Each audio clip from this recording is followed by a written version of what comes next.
Assalamualaikum warahmatullahi wabarakatuh. Alhamdulillahi rabbil alamin. Wassalatu wassalamu ala ashrafil anbiya'i wal mursalin wa ala alihi wa sahbihi ajma'in. Subhanaka la ilma lana illa ma 'allamtana innaka antal alimul hakim. ولا حول ولا قوة إلا بالله العلي العظيم. رب اشرح لي صدري ويسر لي أمري واحلل عقدة من لساني يفقه قولي. Alhamdulillah, marilah sama-sama kita memanjatkan kesyukuran kita kehadiran Allah Subhanahu wa taala. Dengan kasih sayangnya masih lagi diberi peluang kepada kita semua untuk beribadah, mentaati perintah-perintah Allah Subhanahu wa taala, meninggalkan segala larangannya. Mudah-mudahan rahmat Allah Subhanahu wa taala sentiasa menghujani kita, datang kepada kita pada setiap masa dan keadaan, insya-Allah. Pada malam ini kita akan sambung lagi bacaan daripada kitab Wasailul Wusul ila Syama'ilir Rasul, kitab yang mengandungi riwayat-riwayat hadis-hadis yang menceritakan tentang peribadi dan juga perkara-perkara yang berkait dengan junjungan kita yang mulia, baginda Nabi Muhammad sallallahu alaihi wasallam. Dan kita masih lagi berada di bawah tajuk hadis-hadis yang menceritakan tentang keadaan baginda sallallahu alaihi wasallam secara umum. Qala al-musannif rahimahullahu ta'ala wa nafa'ana bihi wa bi'ulumihi fid dharain amin. وكان صلى الله عليه وسلم إذا سمع بالاسم القبيح حوله إلى ما هو أحسن منه. Dan adalah baginda sallallahu alaihi wasallam apabila mendengar nama yang buruk, nama yang mempunyai makna yang tidak baik, maka baginda sallallahu alaihi wasallam akan mengubahnya, menukarkan nama tersebut kepada nama yang lebih baik daripadanya. Ini antara sifat Nabi sallallahu alaihi wasallam dan juga sifat manusia yang normal. Bila kita dengar perkataan-perkataan yang tidak baik ini, hati kita tak suka, tak sedap. Bila dengar nama-nama yang tidak baik, hati kita tidak suka. Khususnya dalam bahasa Arab. Dalam bahasa Arab, kalau orang-orang Arab pun sama juga. Orang Melayu kadang-kadang dia nak beri nama, jadi dia pilihlah nama, tengok ada dalam Quran perkataan tu, dia pun ambil buat nama. Tapi dia tak tengok makna, tak tanya kepada orang-orang yang mahir dengan bahasa Arab apa makna perkataan tersebut. Jadi nama pelik-pelik lah. Nama yang tidak baik dijadikan nama dia. Nabi sallallahu alaihi wasallam, kalau ada orang yang datang kepada Nabi bagi tahu nama dia sekian, Nabi kan tukar. Satu ketika dalam perjalanan hijrah Nabi bertemu dengan satu orang pemuda. Nabi tanya dia, siapa nama kamu? Siapa kamu? Dia jawab, saya Ibnu Syarr. Ana Ibnu Syarr ni. Saya ni anak kepada orang jahat. Anak kejahatan. Nabi kata, "Dak, kamu ibnul khair." Kamu anak kebaikan. Nabi tukar situ selalu. Masuk Islam dia. Masuk Islam dia. Ada sahabat yang nama dia Al-Asi. Al-Asi dengan sad. Al-Asi maksudnya lelaki yang melakukan maksiat. Bunyi Arab dah. Tapi Al-Asi maknanya yang melakukan maksiat. Nabi tukarkan nama dia Muti', yakni orang yang taat. Tukar.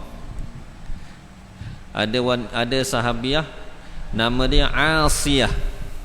Asiyah. Dibeza satu lagi Asiyah. Asiyah. Asiyah ni nama isteri Firaun. Asiyah. Satu lagi Asiyah, Ain.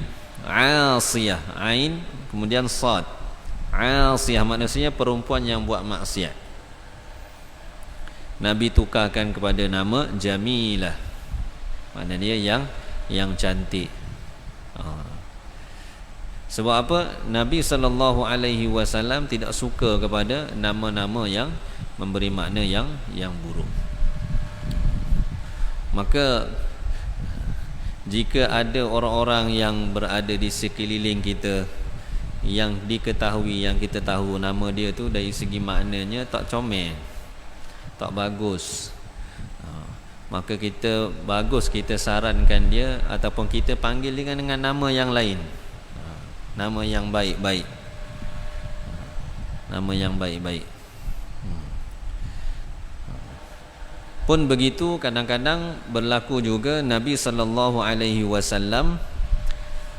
kalau jumpa perkataan-perkataan, Nabi akan usaha supaya dia itu ada makna yang baik. Ada makna yang baik.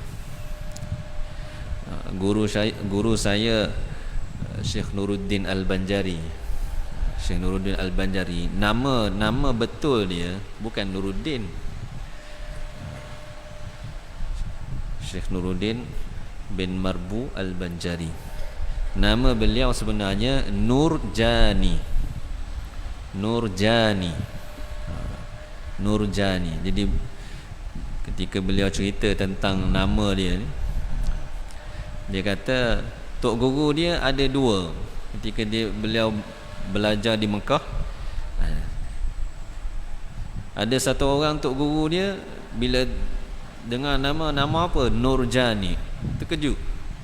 Sebab Jani ni makna dia penjenayah. Nurjani, cahaya penjenayah makna dia. Dia terkejut.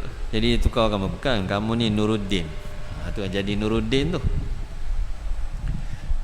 Tapi ada satu orang tok guru dia tanya nama siapa? Nurjani. Maka tok guru dia kata, Masya Allah, Nurja'ani. Nurja'ani maknanya cahaya telah datang kepada saya. Ja'ani ditambah, asalnya Jani dijadikan Ja'ani. Ja'ani maksudnya datang kepada saya, cahaya datang kepada saya. Sebab tu kata Syekh, dia kata saya tak tukar nama di dalam apa panggil IC. Kad pengenalan tak tukar, dalam pasport tak tukar. Sebab apa? Ada syekh dia yang telah takwil, yang telah bawa nama perkataan tu kepada yang makna yang baik. Ini pun macam sama juga. Khair. Jadi itu apa nama ni, bagus. Satu lagi, kalau ada nama-nama yang nama tu memang dia khusus untuk Allah je. Kalau kita bagi nama tu kepada orang tersebut, maka nama dia tu dia jadi tasyabbuh, sebab nama itu memberi makna salah satu daripada sifat-sifat Allah. Sifat-sifat Allah. Maka nama-nama yang seperti ini pun perlu diubah. Contohnya satu orang nama dia Aziz, dia lain. Kalau Abdul Aziz tak ada masalah, hamba kepada zat yang maha perkasa, itu tak ada masalah. Tapi tiba-tiba satu orang tu nama dia Aziz sahaja, yang perkasa. Ini dah sama macam sifat Allah Subhanahu wa taala. Nama yang seperti ini pun perlu ditukar. Tak sepatutnya lah. Khair. Wa kana sallallahu alaihi wasallam yatafa'alu wa la yatatayyaru wa kana yuhibbul ismal hasana. Dan adalah baginda sallallahu alaihi wasallam yatafa'alu, selalu mengambil sempena yang baik. Maksudnya apabila baginda sallallahu alaihi wasallam mendengar satu-satu perkataan, satu-satu kalimah, Nabi akan takwilkan dia kepada makna yang sesuai. Sekiranya makna yang zahir, makna yang kita mudah faham ni, dia makna tak berapa comel, Nabi akan takwil. Wala yatatayyadu, dan baginda sallallahu alaihi wasallam tidak mengambil sempena buruk. Sempena buruk maksudnya tidak menganggap, orang panggil apa, menganggap sial. Salah satu daripada adat jahiliyah mereka ni ada amalkan dipanggil tatayyar. Tatayyar ni apa dia? Tatayyar ni contohnya dia nak buat apa-apa, dia akan ambil seekor burung. Burung tu dilepas. Tengok burung tu pergi belah mana? Belah kanan ke belah kiri? Kalau burung tu terbang alik kanan, okey tak apa ni, molek lah. Kalau burung tu terbang alik kiri, ni ada petanda buruk ni. Itu dipanggil tasya'um, mengambil sial ataupun mengambil sempena buruk dengan apa panggil pergerakan burung tersebut. Dalam bahasa Arab dipanggil tatayyar, sebab dia memang guna burung. Nabi tidak amalkan perkara itu.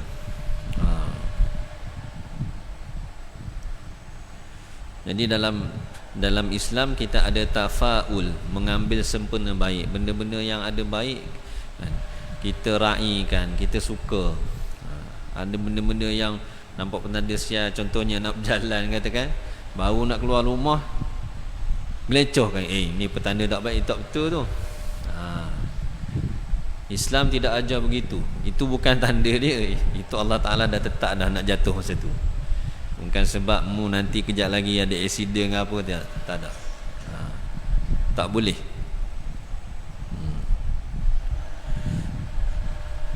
Sebab apa? Satu orang yang menggunakan petanda-petanda ni untuk menentukan kejadian buruk yang akan berlaku pada dia, seolah-olah dia ni dah sangka buruk dah pada Allah.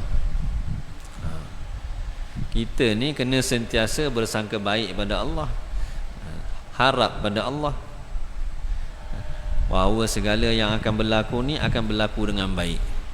Ini tiba-tiba awal-awal lagi tak ada kaitan apa-apa, kita terjatuh, kita pun kata macam langkah kiri, tak baik, tak. Dan ini bukan daripada Nabi sallallahu alaihi wasallam. Dan adalah baginda sallallahu alaihi wasallam menyukai nama yang baik.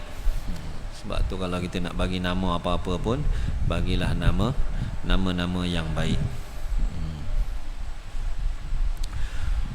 Wa kana sallallahu alaihi wasallam idza wajada ar-rajula raqidan ala wajhihi laisa ala ajuzihi syai'un raqadahu bi rijlihi wa qala hiya abghadur riqadati ila Allah ta'ala.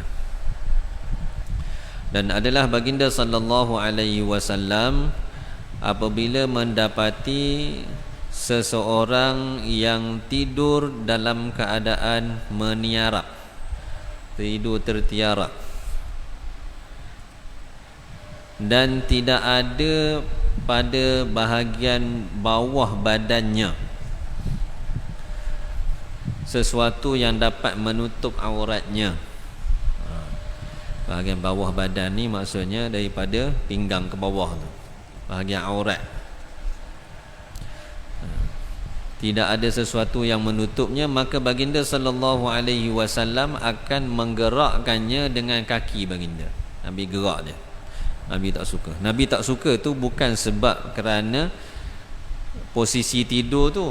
Nabi tak suka sebab aurat dia terbuka. Walaupun posisi tidur meniarap ni dalam satu riwayat sebut ini adalah posisi tidur syaitan, tapi kata ulama dalam hadis ni menyebut Nabi SAW tak suka tidur yang seperti ini bukan kerana posisi dia, tetapi kerana aurat dia terbuka.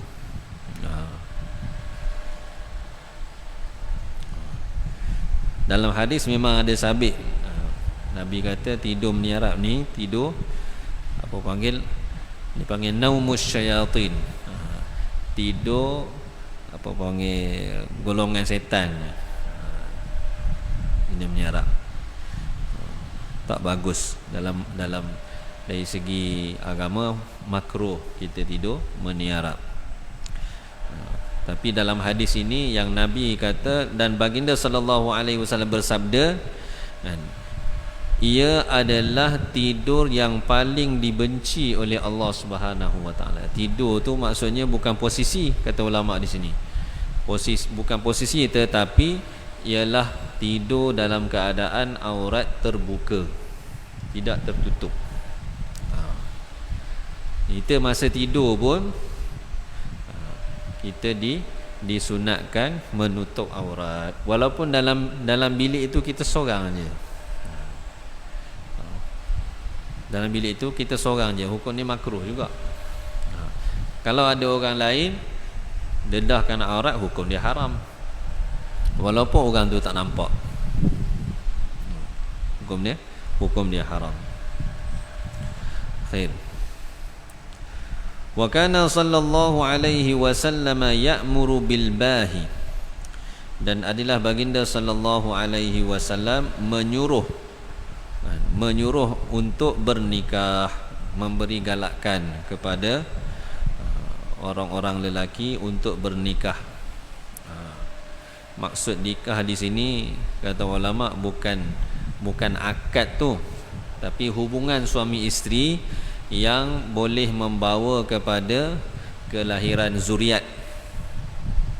Sebab Nabi sallallahu alaihi wasallam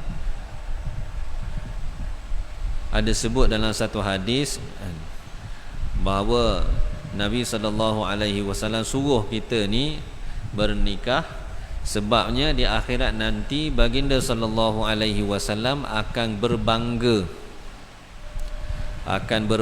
dengan ramainya umat baginda. Dalam hadis Nabi sebut tazawwajul waduda wal waluda. Hendaklah kamu semua menikahi wanita yang penyayang, lagi yang boleh melahirkan ramai anak. Fa inni mukatsirun bikumul umam yaumal qiyamah. Kerana sesungguhnya aku mukatsirun bikum, akan merasa banyak disebabkan kamu umat-umat aku pada hari kiamat. Maksudnya Nabi sallallahu alaihi wasallam suka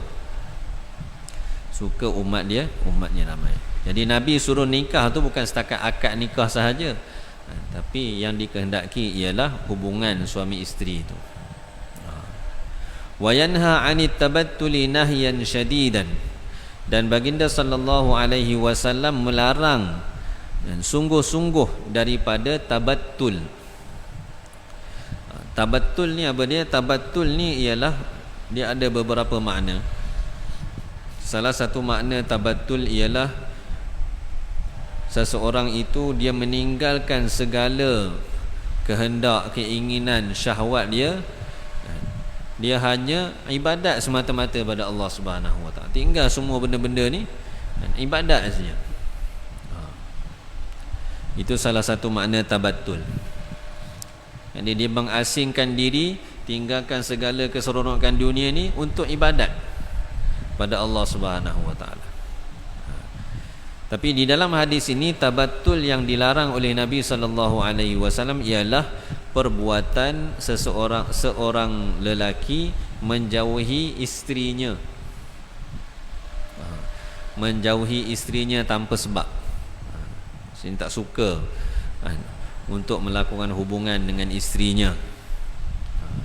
Itu Nabi tak suka.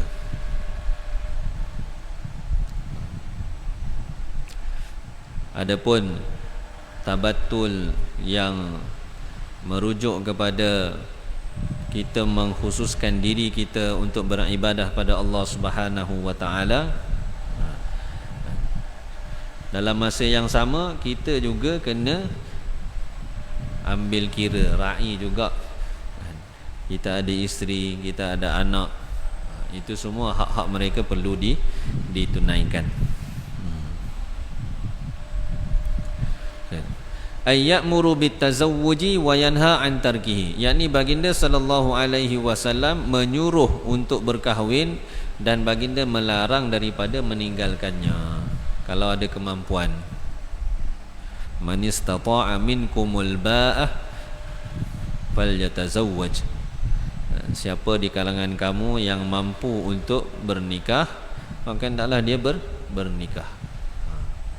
Tapi kalau tak mampu, maka Nabi suruh puasa. Puasa. Sebab apa? Puasa akan memecahkan syahwat. Wa kana sallallahu alaihi wasallam ya'muru man aslama an yakhtatina wa in kana bana 80 sanatan. Dan adalah baginda sallallahu alaihi wasallam memerintahkan sesiapa yang memeluk Islam supaya dia berkhatan, supaya dia berkhatan walaupun dia itu berumur 80 tahun. Ini yang dalam mazhab kita pegang. Hukum berkhatan bagi lelaki dan juga wanita di dalam mazhab Syafi'i, hukum dia wajib. Cuma bila wajibnya? Wajib itu apabila dia telah baligh, jadi wajib. Adapun sebelum daripada itu hukumnya sunat. Dalam kitab-kitab fiqh disebut sunat hari yang ketujuh, tu berkhatan tu, sama ada lelaki ataupun perempuan berkhatan. Kalau tak hari yang ketujuh, hari yang ke-40. Kalau tidak hari yang ke-40, umur 7 tahun. Sebab pada waktu itu anak itu telah mula kita disuruh oleh syariat untuk kita memberatkan anak-anak ini menunaikan solat. Dia start nak semayang dah, walaupun dia tidak baligh lagi. Di umur 7 tahun tu, 7 tahun pada jas 1 lah. Jas 1 belum masuk jas 1 tu sunat dulu. Sebab umur 7 tahun mak ayah ni dah kena suruh dah anak dia semayang. Dan kata ulama, suruh bukan suruh gitu-gitu je, suruh dengan ketegasan. Tapi tidaklah sampai ke tahap pukul. Sebab pukul tu bila umur 10 tahun, dengan tegah suruh semayang. Jadi nak semayang ni kena bersih, khususnya orang lelaki. Sebab orang lelaki ini bahagian yang akan dibuang ketika berkhatan itu adalah bahagian yang menutupi kepala zakar tu. Itu bahagian, kita kata bahagian zahir yang wajib dibersihkan. Sekiranya tidak dibuang, maka basuh kencing itu tak bersih benarnya. Sebab dia ada lagi terkumpul di bahagian dalam tu. Melainkan ketika basuh itu dapat dikeluarkan, dapat dibuka, yang tu tak ada masalah. Khair. Wa kana sallallahu alaihi wasallam yudammirul khayla Dan adalah baginda sallallahu alaihi wasallam melakukan tadmir. Dalam bahasa Malaysia saya pun tak tahu nak terjemah apa yudammir. Yudammirul khayla, melakukan tadmir pada kuda. Tadmir ni dia ada dua maksud. Satu maksud kata tadmir ni ialah kita beri makan kepada kuda sampai kuda tu gemuk. Bagi makan sampai kuda tu gemuk. Kemudian kita kurangkan makanan. Bila dah gemuk tu kita kurangkan makanan dia. Tujuan dia supaya daging dia tu jadi mantap. Daging dia tu jadi mantap. Ini orang yang biasa menternak mungkin dia faham kot. Kita tak faham, saya tak faham. Ini salah satu maksud tadmir. Satu lagi maksud ialah kita kurangkan makanan kuda itu dalam satu tempoh. Mungkin dia ada satu tempoh dia. Dalam tempoh itu kita kurangkan makanan dia. Kemudian kuda itu diletakkan di dalam sebuah bilik yang tertutup. Kemudian kuda itu akan dibungkus sehingga dia berpeluh. Sampai keluar peluh dia, lepas tu kering peluh tu. Tujuan dibuat tu adalah untuk menjadikan daging dia lembut. Bila daging dia lembut, ringan, maka dia akan berlari dengan pantas. Kuda tu dapat berlari dengan pantas. Jadi Nabi SAW biasa melakukan perkara ini kepada kuda. Tujuan dia nak dapat itulah. Sebab kuda ni dia punya zaman dulu adalah antara pengangkutan utama digunakan khususnya dalam perang. Sebab dia berlari laju. Dan orang-orang Arab mereka ada kita kata ada syair yang mereka buat khusus untuk membuatkan binatang tunggangan ni berjalan laju. Dia ada syair-syair dia. Wa kana sallallahu alaihi wasallam yakrahu syikala minal khayli. Dan adalah baginda sallallahu alaihi wasallam tidak suka tumpukan, maksudnya kuda yang jenis bertumpuk di kaki sahaja. Maksudnya bahagian kaki dia tu ada warna putih dan dia bersilang. Maksudnya kaki depan belah kanan, kaki belakang belah kiri, ataupun kaki depan belah kiri, kaki belakang belah kanan. Ada tumpuk pada bahagian ni. Nabi SAW tak suka. Kata ulama, mungkin daripada pengalaman baginda, kuda yang seperti ini dia tak boleh lari laju, tak gagah. Tidak gagah. Jadi Nabi tak suka.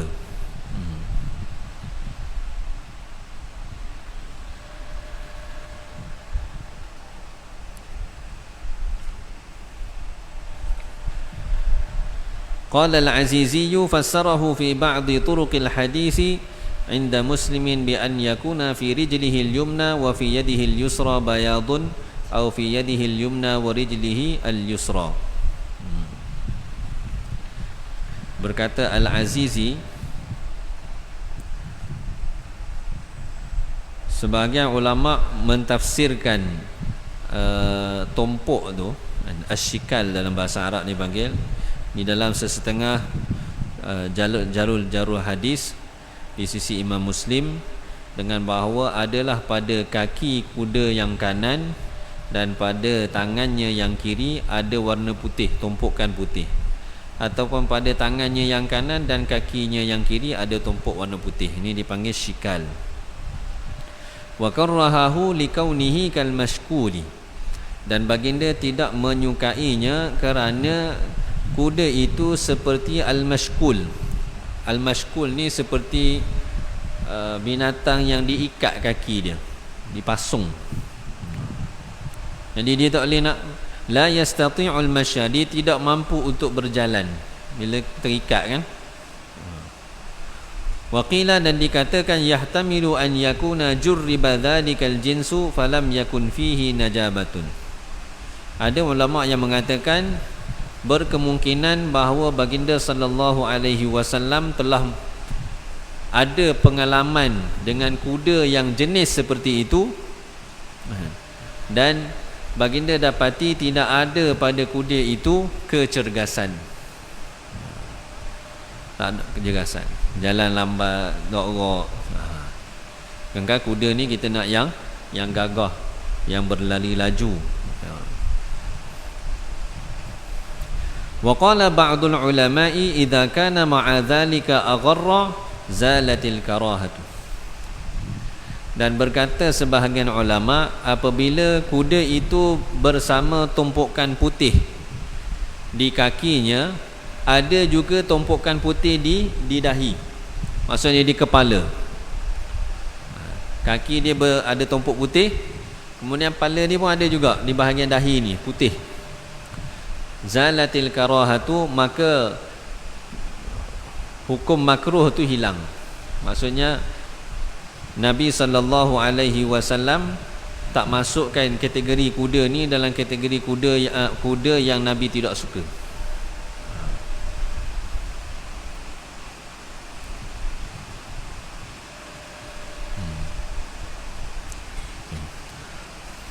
Wa kana sallallahu alaihi wasallam idza sa'ida al-minbara sallama. Dan adalah baginda sallallahu alaihi wasallam apabila naik ke mimbar, maka baginda memberi salam. Bila Nabi sallallahu alaihi wasallam naik ke mimbar untuk memberi khutbah, ketika menghadap kepada jemaah, Nabi akan mulakan dengan salam. Dan itu pun yang kita amalkanlah dalam mazhab kita. Naik mimbar bagi salam. Bahkan imam ni pada hari Jumaat disunatkan dimasuk masjid tu bagi salam. Sampai di mimbar, orang yang ada di mimbar pun dia bagi salam. Ni kalau dia datang kemudian selepas daripada azan. Maksudnya dia datang tu memang naik untuk terus pergi berkhutbah. Contoh keluar daripada bilik ni bagi salam pada orang yang ada dekat-dekat ni, bagi salam. Naik atas mimbar bagi salam sekali lagi.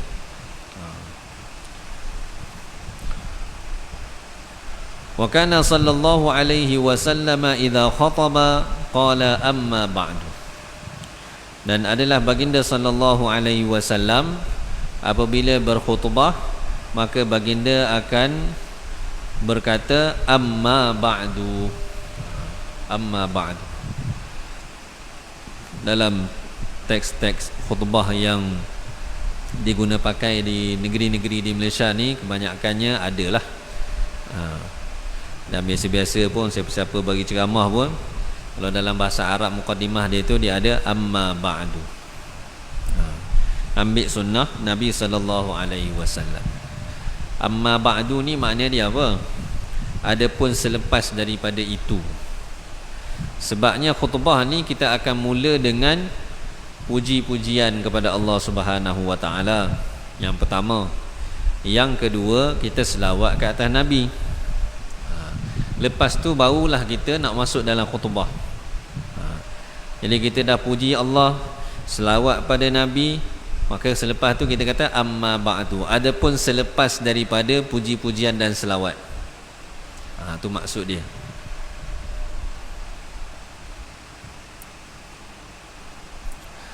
Wa kana sallallahu alaihi wasallam idza khataba ya'tamidu ala anazatin aw 'asan. Dan adalah baginda sallallahu alaihi wasallam apabila berkhutbah, maka baginda akan bertongkat dengan anazah. Anazah ni makna dia lembing yang kecil, tombak yang kecil. ataupun anazah ni boleh juga kita kata tongkat yang kecil. Aw asan, ataupun asan ni tongkat betul lah. Nabi akan i'timad. I'timad ni maksudnya baginda bertongkat. Yang tu kita ada pada mimbar-mimbar kita ni, ada khatib, dia akan pegang tongkat tu. Tongkat. Cuma wallahu alam, ada sesetengah tempat yang dilihatlah tongkat tu memang dia dah parking, dah siap, dia lekat dah situ. Jadi dia mari pegang gitu je. Pada saya, dari segi pahala mungkin boleh dapat pahala, tapi dari segi praktikal dia tak apa kena lah. Sebab itu tidak dipanggil i'timad. I'timad ni kita bertongkat dengan kayu tu. Tu dipanggil i'timad. Kalau setakat pegang aja tak ada panggil i'timad. Itu yang sunnah dia. Tapi dia tidaklah sampai menyebabkan khutbah tu tidak sah, benda sunat.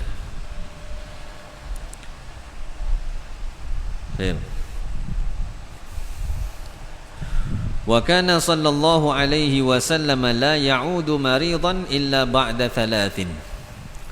Dan adalah baginda sallallahu alaihi wasallam tidak menziarahi orang yang sakit melainkan selepas 3 hari. Hadis ni kita dengar pun pelik dah. Saya pun pertama kali jumpa. Jadi bila baca komentar di bawah ni, kebanyakan ulama mengatakan hadis ini bercanggah dengan hadis yang lain yang lebih umum.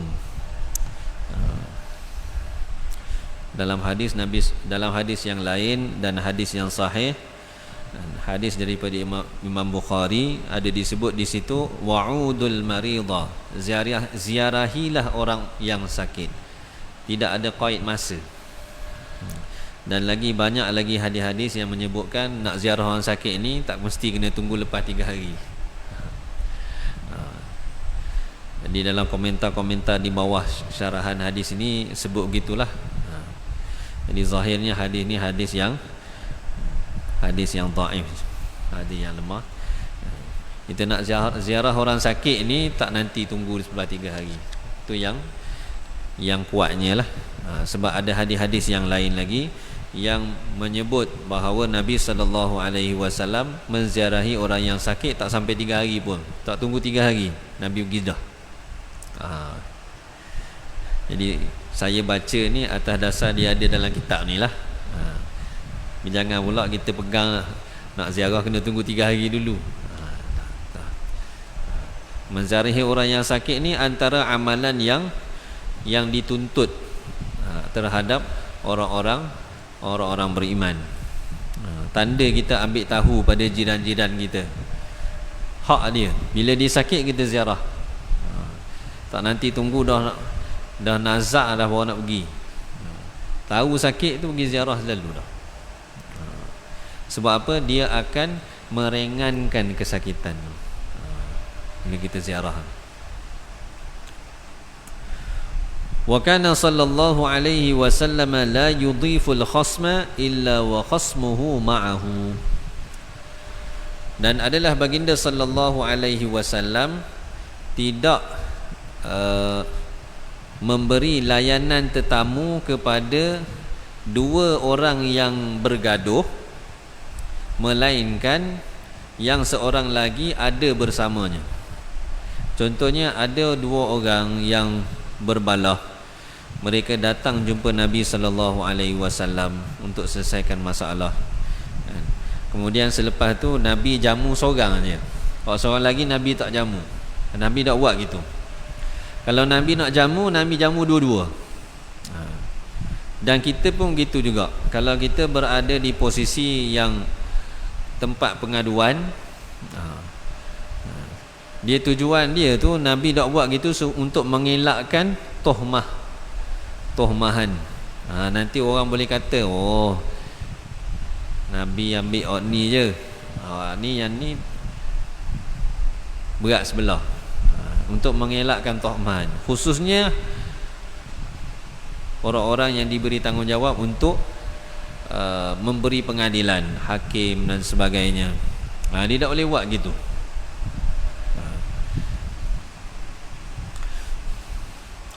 Wa kana sallallahu alaihi wasallam ya'muru bil hadiyati silatan bainan nasi. Dan adalah baginda sallallahu alaihi wasallam menyuruh untuk saling memberi hadiah. Tujuan dia silatan bainan nasi, untuk membuat hubungan baik, hubungan mesra di antara manusia ni. Nabi galakkan sahabat-sahabat untuk bagi hadiah. Dalam hadis Nabi sebut tahadau tahabbu, salinglah bagi hadiah, pasti kamu akan saling berkasih sayang. Orang ni bagi hadiah pada orang ni bagi hadiah pada orang ni, dia terima hadiah. Dan bagi hadiah ni amalan yang baik. Maka ulama kata al-hadiyatu min a'zami asbabit tahabbubi bainan nas.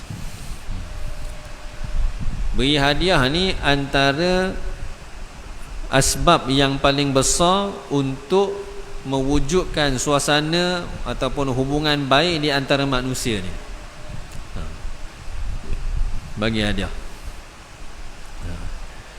Jadi jangan tunggu je. Terima tu semua orang nak, beri tu payah. Jadi bagi hadiah, bagi, orang ni bagi, masya-Allah. Tak dapat banyak, bagi sikit hadiah. Masya-Allah. Wa kana sallallahu alaihi wasallam ya'muru biqat'il marajihi. Dan adalah baginda sallallahu alaihi wasallam menyuruh untuk memotong al-marajih. Marajih ni sejenis permainan yang dilakukan oleh orang-orang ajam. Permainan ni dia tujuan dia untuk menghilangkan kesedihan. Tapi mainan dia ni mainan jenis lara. Saya cuba cari di dalam kamus maksud sebenar permainan ni, saya tak jumpa. Jadi saya tak tahu nak terjemahkan dia. Mainan tu mainan macam mana. Jadi Nabi larang sahabat-sahabat daripada buat ataupun daripada menyertai permainan ini, supaya tidak ada tasyabbuh dengan orang-orang ajam. Nabi tak suka. Wa kana sallallahu alaihi wasallam yuhibbu hadhihi surata sabbih isma rabbikal a'la. Dan adalah baginda sallallahu alaihi wasallam menyukai surah ini, iaitu sabbih isma rabbikal a'la. Nabi suka surah ni. Sabbih isma rabbika al-a'la, yakni sucikanlah nama Tuhanmu yang maha tinggi. Makna ayat itulah sabbih isma rabbikal a'la, surah al-a'la. Wa kana sallallahu alaihi wasallam yahuthu 'ala sadaqati wa yanha 'anil mas'alati.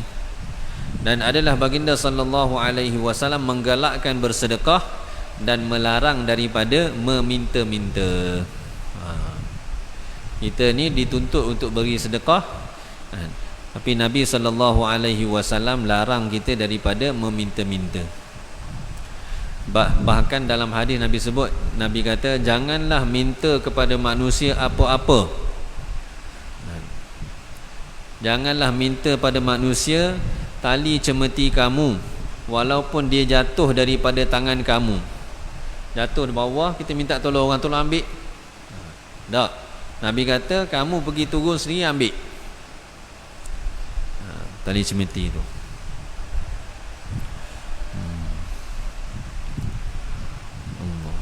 Adapun sedekah, yang ni Nabi sallallahu alaihi wasallam memberi galakkan. Sedekah ni adalah simpanan kita di akhirat. Apa yang kita sedekahkan, itulah yang kita simpan sebenarnya.